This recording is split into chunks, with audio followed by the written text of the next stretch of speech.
This is why your drums are lacking life. They don't punch and cut through in the mix. Listen to this.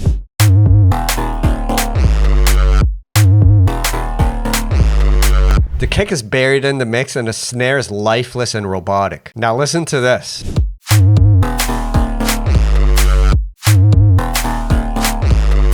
The difference is layered transient information that help the attack of the kick cut through in the mix. Also, the snare has snapback, which is pre-transient information that help the snare sound like it whacks. And in today's video, I'm going to show you a new tool called snapback, which makes this so easy to do. Check out the snare and notice the pre-transient information that helps it whack. Here's the snare at the transient point, and then playing the transient. Notice how it makes it snap a little more. Here's another one. Here's our kick, and here it is with the layered transient. Here's how I manually add snapbacks. Usually I find a clap sample like this, reverse it, and then place it right before the snare, and usually I remove this transient information, so I only get that swish sound. And then playing that with the snare. Sometimes you could edit the fade in as well if you want a shorter snapback. You might want to lower the volume of it too. Here's without, here's with. And once you have your snapback, you can copy it in place behind other snares. What I like to do is change the length of each one so it doesn't sound repetitive. I also added this snare tail here to make the snare sound different. And as you can see, this could become a tedious task. Not only do you have to find the right sample for the snapback, you also have to do the audio editing and account for nuances so it doesn't sound repetitive. However, with Cableguys Snapback VST, all that lost time can be gained back again because now you can do it in seconds. So here's the snapback tool. It's quite easy to use. All you have to do is slap it on as an audio effect, and it'll detect anytime a snare hits either by audio or MIDI. Here's our snare. Let's turn on the snapback panel. I love that it gives you a visual cue of the snare and the snapback information. And they have a comprehensive library of different sounds that you can use as snapback. All these sounds were compiled by BT Virtual Riot amongst others, so you know it's legit. I love the simple controls that allow you to easily manipulate the snapback. Let's change the pitch. The attack is very useful. You can make it shorter. The filter is also very useful if you want to remove low or high end information. The transient panel is super helpful for adding snare tails or body to your snare.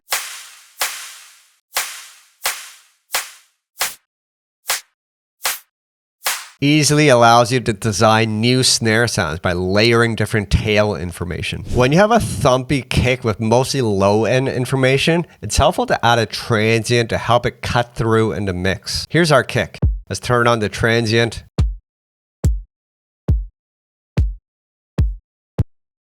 Easily adding transients to your kick. This is a trick I learned from listening to Daft Punk. I believe it's their track Revolution 909, where they add a shaker as a snapback to the kick.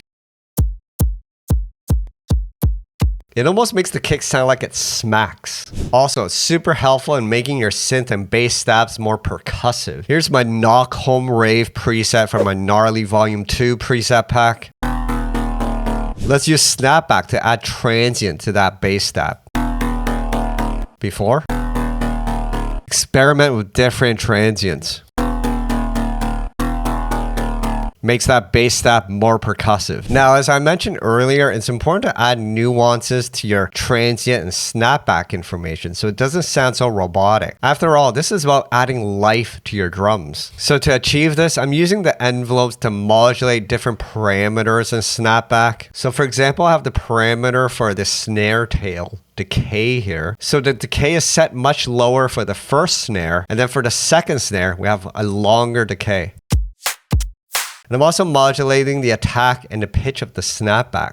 So you have a longer snapback for the first snare and a shorter, almost non-existent one for the second snare. Check this out. Here's our drums without snapback. And here it is with snapback. Sounds much more funky with snapback. It adds more groove and life to the drums, especially with the transients and snapback information. Here's a techno stab I'm using in this track. Let's add transient and then a snapback.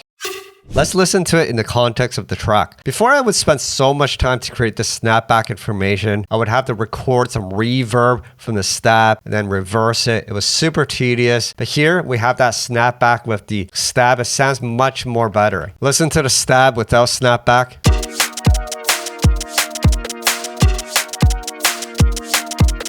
With snapback.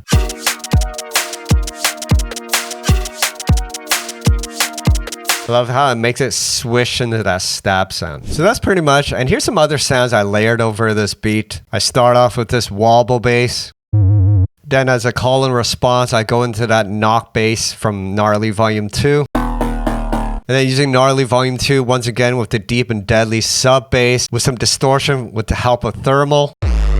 Nasty. Finally, I found these awesome techno stats which I find helpful when you're doing minimal drum and bass like this. I'm using 𝗦𝗧𝗪𝗙𝗪𝗢𝗪 to add more life to it. Then for some vibe, I added these chords. I wonder if you know where this is from.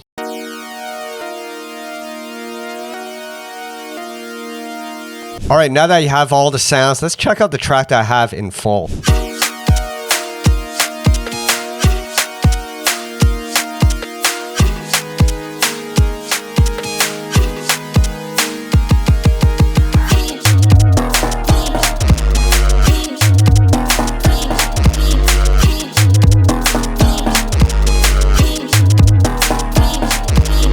Pretty nasty. You can learn more and buy Snapback down in the links below. Alright, hope you guys enjoyed watching how we can add more life to your drums by adding snapback and transient information to your drums. Even if you don't have Snapback VST, you can experiment by adding audio information before your snare. Try taking the tail of a snare or clap sample, reverse it, and use that as snapback information. Or try recording reverb off a snare or percussive sound and reversing that. But if you don't want to do that manually, remember you can check out Snapback down in the links below. My name is 𝗦𝗪𝗏, and if you want to improve your music production, especially with drum and bass and dance music, then like this video and subscribe to the channel. Hit that bell notification so you don't miss out on further videos. And if you want to support my channel, check out 𝗣𝗥𝗘𝗦𝗢𝗙.com for sample packs, preset packs, and Ableton kits to help you along your journey. If you want to learn more about creating drums for DNB, check this playlist up here. If you want to learn how to arrange drum and bass, check this playlist up here. Alright, until the next video, stay creative